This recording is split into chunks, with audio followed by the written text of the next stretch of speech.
Okay, so bago ko umpisahan tong video na to, gusto kong i-rotate mo muna yung phone mo. Pa-landscape. Yan. Yan. I-full screen mo siya. Okay na?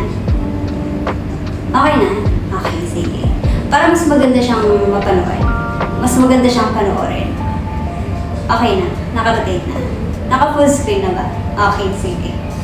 So, let's go! Hello! Magandang umaga, magandang tanghali, magandang gabi. Bayan. Char. Okay, so kung anong oras mo man ito pinapanood, magandang buhay sa'yo. So, siguro malamang sa malamang tinapos mo itong intro na itong video na ito kasi nakarating ka dito at may idea ka na kung ano yung gagawin ko. So, gusto ko lang naman i-share sa inyo kung paano gawin yung photo on Citra Board. Kasi marami din nagtatanong sa akin, mahirap bang gawin? Madali bang gawin? Hindi ko kasi masabi. Pero papakita ko na lang kung paano yung proseso ng paggawa nito. Sa mga gusto ng gumawa ng DIY, gano'n. Sa mga nagtitipid or para malaman nyo rin kung bakit mahal yung mga ganito, So, una sa lahat. Okay, lutang mo. Una sa lahat, ano ba yung mga kailangan? Ano ba yung mga materials na kakailangan na natin para makagawa tayo ng photo on Citra Board? Siyempre, hindi mawawala siya. Una natin yung photo on Citra Board. Next, yung double-sided tape. Tapos, squeegee. Pang presto. Mamaya papakita ko kung paano siya gamitin. And then, next natin ito. Cutter. Tapos, ruler. And yung picture. Picture na i-delete natin sa Citra Board. Okay. Una sa lahat, ano yung gagawin? Ganito. Ako kasi, inuuna ko munang lagyan ng double-sided tape itong mga Citra Board. Lalagyan ko muna, ha? Bigyan niyo ako ng 1 minute. Double-sided tape.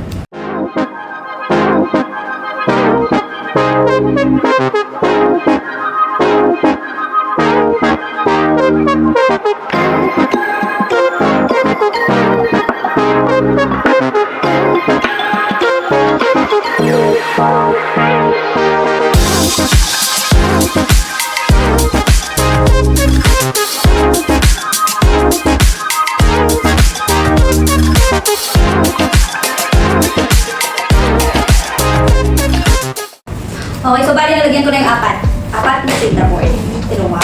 Ito, 4. Ganito siya. Yun yung itsura niya. Pag nalagyan ng double-sided tape. Tignan na.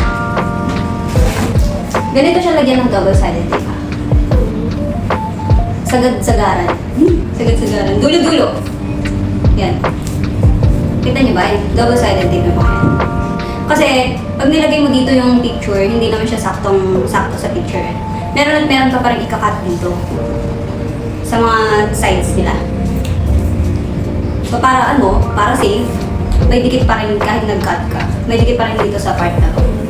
But konti lang naman ibabawas mo kasi medyo sakto na rin siya sa picture. Konti-konti lang ikakat. And then next, ito yung squeegee. Itong part na to, yung may, ano ba to? Yung parang may, cloth, ganyan. Ito yung ginagamit sa picture pag ipipress mo na, pag ididikit mo na siya.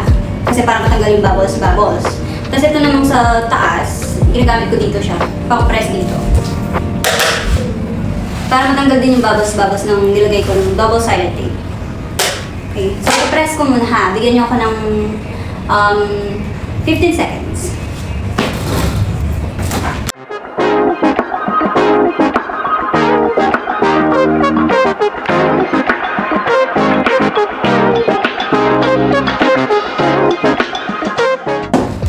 Okay na.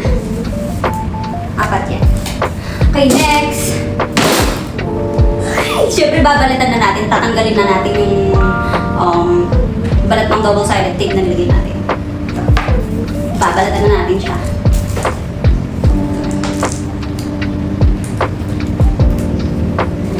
dapat careful kayo pag nagbabalat kasi pwedeng dumikit-dikit. Ito. Yung mga excess niya. Excess? Yung mga sumobra. Ayan, may mga sumobra kasi dyan. Okay lang yan. Mamaya makakato yan pag ilalagay na yung picture. So, tanggalin ko muna. Bigyan niyo ako ng 30 seconds. Alright!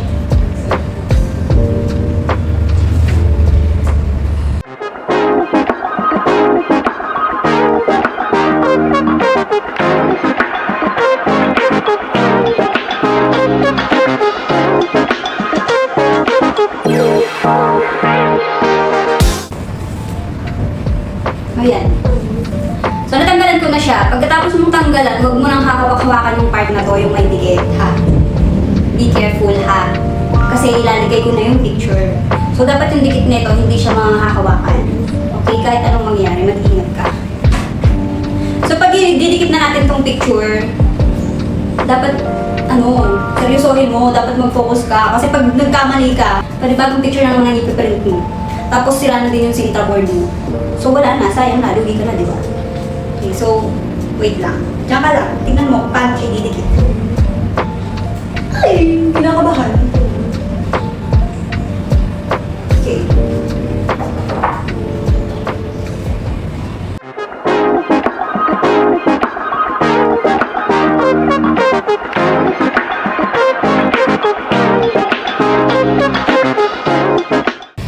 Nalagay ko na yung picture, naidikit ko na. So pag nadikit mo na yung picture, pwede mo na gamitan ng squeegee. Itong part na to, ito. Itong yung may tela. Ito.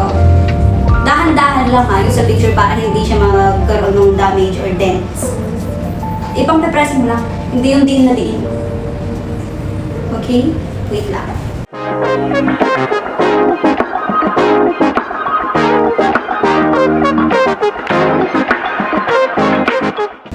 Perfect! Okay, hindi pa tapos, hindi pa perfecto. Ayan, ito na yung picture. So nakikita niyo yung mga may white part. Yan yung sinasabi ko kanina na ikakat. Kaya sabi ko, maglagpas kayo. Lagi nyo ilalagpas. Tsaka lagi, pag ididikit nyo na, mag-ingat kayo kung ayaw yung madoble yung ginagawa. Okay? Okay, next tayo, magkakat na ako. Kakat ko na yung side by side. Up and down. So yun nga, sabi ko nga, mag-ingat kayo pag magkakat na kayo ng mga sumobrang part ng Sintra board. Ito. Ito mga to. Kasi mahirap mag-cut, lalo na makapal tong Sintra board. O, depende sa inyo kung anong Sintra board yung gamit nyo, makapal or manipis. Pero pag ganito kakapal, 5mm, mag-ingat lang kayo. Kasi mahirap siya i-cut. Para sa akin, para sa iyo madali, hindi mabuti sa iyo. Cut ko na. Okay, let's do the cutting part. Parang nagbibilyard ka lang dito, pero Diyos ko seryosohin. Focus. Let's focus. Huwag niyo akong guluhin. Seryoso ka dapat pag ganito.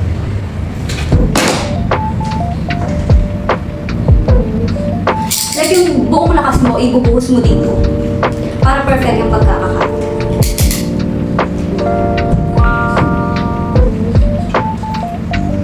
Tapos, iwasan mo madiinan yung picture ha. Kung hanggat maaari, huwag mo siyang hahawakan.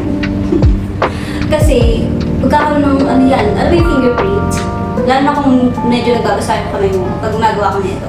Mag-gloves ka or maganda gawin, lagyan mo siya ng ano. Patungan mo siya ng iba para yun yung pagpapatungan ng mga daliri mo. Para hindi siya magkaroon ng fingerprints yung picture.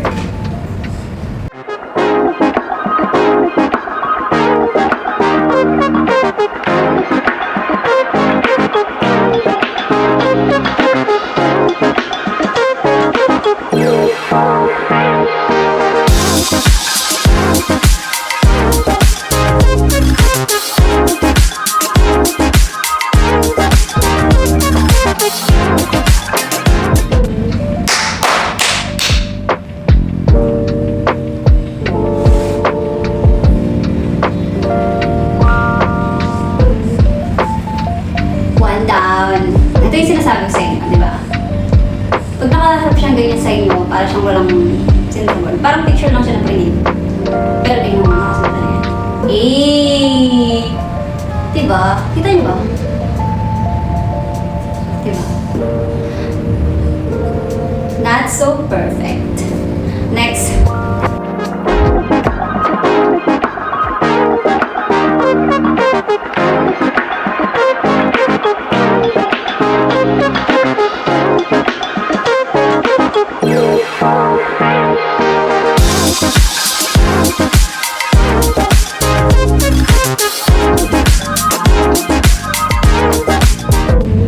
Okay. So, ito yung sinasabi ko sa inyo kanina. Ito yung mga ano. Ito, nakikita niyo ba itong white na to? Yung mga white na yan. Yan. Yan yung mga ikakat natin. So, sa pagkakat, kailangan maingat. Okay? Kasi pag nagkamali ka ng cut dito, so, sobra sa picture, uulitin mo na naman. Lahat to, tapon tong buong to. So, diba? Para hindi ka madoble, mag-ingat ka na lang. So, dito pala. Kung basain yung kamay mo, gumamit ka ng extra paper. Para yun yung pagpapatungan mo ng mga daliri. Huwag mong hahawakan yung dito. Kasi magkakaroon siya ng mga fingerprints mo pag diniinan mo siya. So, para mas safe, gamitan mo siya ng paper. Okay? So, cutting part. Huwag nyo na akong gulihin, wait lang. Pag nagkakat ka, dapat seryoso ka. Hindi ka nakikipag-usap. Para hindi ka magkamali. Okay? Okay? Okay. Cutter. Eto ha, dapat talaga maingat. Kasi yung kapal nung Sintra board, mahirap siyang i-cut. Mano-mano. Okay? Wala pa kasi akong machine na pang-cut talaga. Meron talagang pang-cut nito eh. Pero kaya naman sa kamay. Yung buong lakas mo, ibubuhos mo dito para, diba? Not so perfect. Okay na, game na. Daming saksak.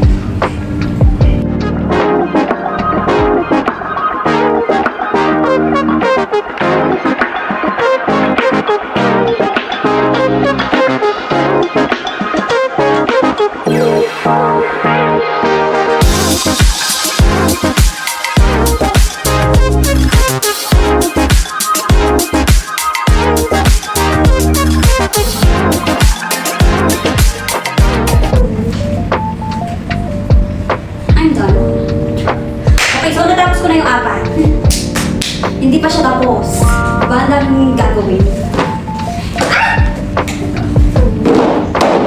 Hindi pa tapos, hindi porket nakadikit na yung picture, okay na yan. So, kailangan natin, ano tawag dito? Linisin yung sides naman nito, yung sa likod. Kasi para hindi siya nakakasugat, para smooth siya. Wow, smooth. Mamaya ako napapakita sa inyo yung mga picture. Ang cute. So, hindi pa tapos to, hindi porket naidikit mo na yung picture sa Sintra board, tapos na. Hindi pa. Ano pa? Yung pinakalas na gagawin, yung ito. I-finish mo yung bawat dulo ulit ng pinagkatan. Itong part na to.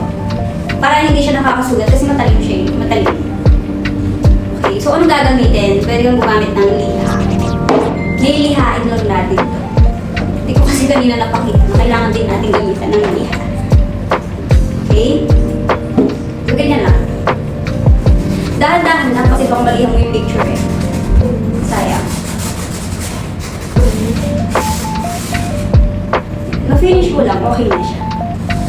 Kasi hindi siya yung matalim, yung nakakasugat.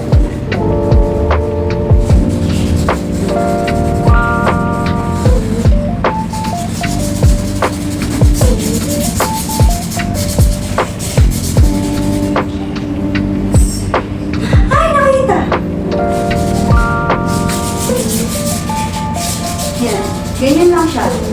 Dahan-dahan lang, huwag ka magmamadali. Kasi pag minadali mo, mas lalo kang madudoble sa paggawa. May tendency masira siya. And then, syempre, linis. Gamitin natin yung... sino?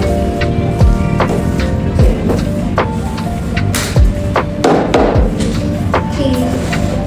Next. Same process.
Kasi mabusisi siya eh.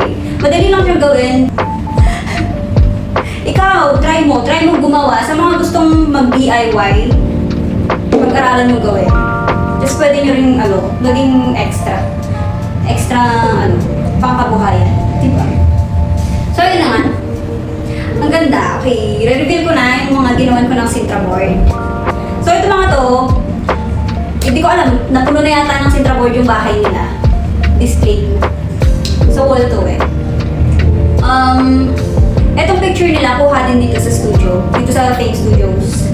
Ang gaganda. Okay. Eto. Diba? Ang cute, ang ganda. Promise. Tapos, eto maganda. Yung family picture. Tapos pag nilagay mo sa wall nyo, ay, bahay nyo, kumikinang-kinang. Cute. Ang cute. Ito pa, ang cute eh. Okay. Ito, cute. Diba? Okay. So, yun lang. Ay, wait lang. Kunin ko muna siya.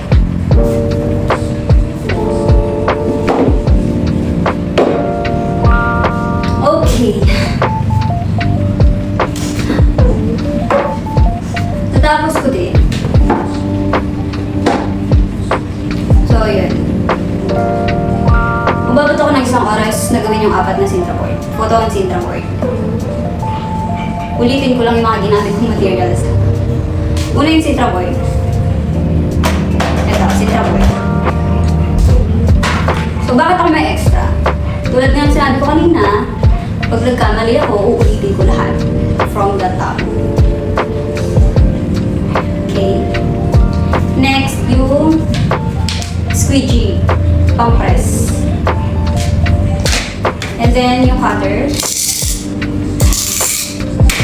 And then, yung double-sided tape. Ruler. And yung cutting mat. Itong green na to. Cutting mat to. Okay. So, yun na nga. Madali lang siyang gawin, pero hirap siyang gawin.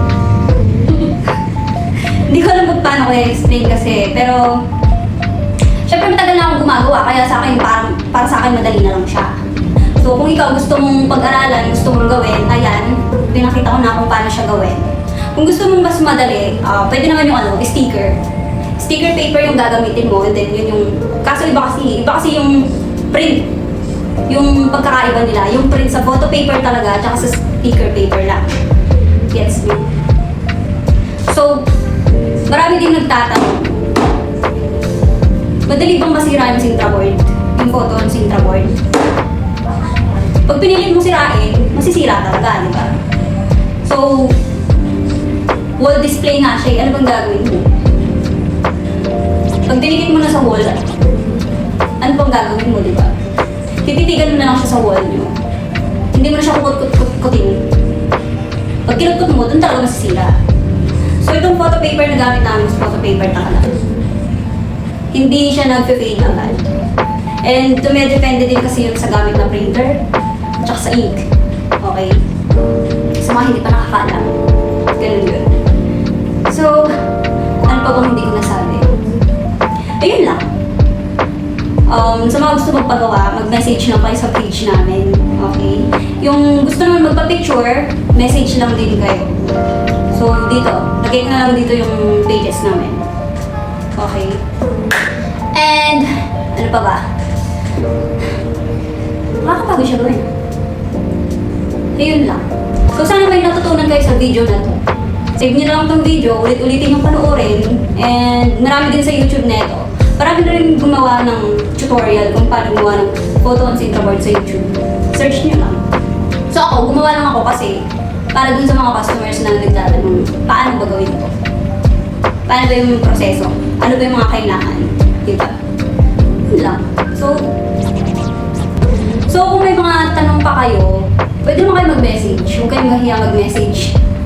Sumasagot naman kami agad. Or minsan, syempre, busy, hindi naman sa lahat ng oras ay nakatuto kami sa page. Ano pa ba? Ayun lang. Okay, ano pa ba yung mga hindi ko nasabi? Ayun, paano siya didikit sa wall? Kung alam niyo yung nanotape, yung clear pero makapal siya eh. Nanotape tawag doon. At ito, ganito. Pakita ko lang. Ito siya. Clear to, double-sided tape. Ganito siya. Clear to, wait na.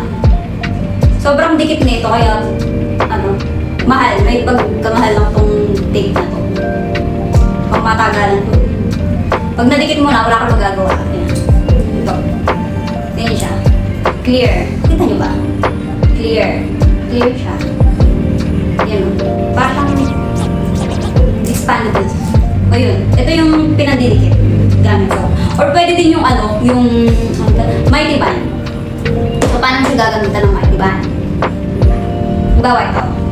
Kanya-kanyang diskarte kasi kung paano siya ididikit sa wall nyo. Ako kasi, nanotape gamit ko. Nanotape yung ko, mas hindi hassle gamitin. Kasi lalagyan mo lang. Lalagyan mo dyan sa part na yan. And then dikit, yun na yun. Nanalike dun sa mighty band. Yung mighty band kasi kailangan mo papatuyuin. So, hindi ka aalis sa pader hanggat hindi dumidikit to. Hanggat hindi mo siya dinipress ng ganyan hanggang matuyo yung mighty band. Pero, pareho lang naman sila. So, kung itatanong nyo na kung may kasama bang pandikit, wala pang kasama. Kasi ayokong samahan. Hindi yun. Wala pa siyang kasama. Kayo na po yung bahala sa pandikit para sa wall. So, ano pa ba? Ayun. Ito yung pinaka-hassle na gawin. Ito kasi flat lang eh. Flat type ng photo Sintracord. Ito yung pinaka-hassle. Itong box type. Box type na Sintracord. Yan. Pwede mo siyang tayo. Diba? Pwede siyang lapang lang. Parang frame. Okay. So ito na to? Magpo 4 years na to. Diba? Hindi pa rin siya nagulas. 4 years na to sa amin. So pinagsasample namin to. Yan, ganyan siya. Ganyan. 1 inch yung niya, kapal. Tapos din sa likod din yan siya. Okay. So kayo na din bahala kung paano nyo ididikit ito sa wall. Kanya-kanyang diskarte. Ganun lang. And then, ayun, ito, mas hassle siyang gawin kaysa sa flat lang. Sa flat type na photo ng Sintracord. Kasi ito, mas mabusisi siyang gawin. Okay? Matibay yung Sintracord. Ito, mag-4 years na to. Pero syempre, pag pinilit mo siyang pag pinilit mo siyang sirain, masisira talaga, di ba? Yun lang. So, maraming salamat at tinapos mo yung video na to. And kung may tanong ka, pwede ka mag-message. Message ka lang. Re-replyan ka namin. Re-replyan kita. Okay? So, yun lang. Ingat ang lahat. Ito pala ha. Once na naidikit nyo na siya sa wall nyo, pag lilinisan nyo siya dahil may alikabok, diba? Hindi naman natin maiwasan yung mga alikabok na yan. Didikit. Huwag nyong pupunasan ng basa. Okay? Maliwanag. Kasi, okay, waterproof naman siya. Waterproof itong picture. Itong photo paper na gamit namin. Hindi lang okay pag pinunasan mo siya ng basa, magmo-moist yung ilalim niya. So, ang mangyayari, aangat, matutuklap yung picture sa Sintracord. Okay? Yung pupunasan ng basa sa sobrang tuwa. Okay? Para lang malinis siya. Pwede siyang gamitan ng tuyong basahan. O kaya feather dust. Parang talent. So, yun lang. So, pagpagpagpag lang siya. Para hindi siya mag-moist at hindi matuklap yung picture sa Sintracord. Ganun siya. Okay. Ano pa ba? So, yun lang. So, ayun lang. Sana may natutunan ka. Maraming salamat sa panonood. See you next.